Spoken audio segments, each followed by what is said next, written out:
They took what was a management problem from the department, i.e. their own officials approving things that maybe shouldn't be approved, and then they made it the kids' problem by saying, well, the remedy to that is actually cutting all these kids off of absolutely life-saving and life-necessary services. It made no sense.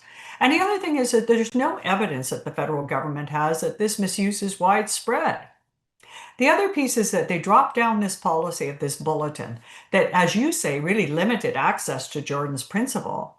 And we know through access to information documents that APTN also has a copy of, that when they did that, they said, oh, we're going to cut all these services except if substantive equality applies. And what that means is we know First Nations kids have had their more than their share of multi-generational trauma. So they're going to need more services, sometimes more than what's available to non-Indigenous children who haven't had those experiences.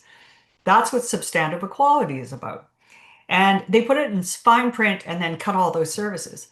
But when we saw in access to information documents, Karen, they didn't have a definition of substantive equality. They had no criteria. So it was nothing other than giving the government legal cover while they breached the orders. And we have over 140,000 requests in the backlog with the government of Canada.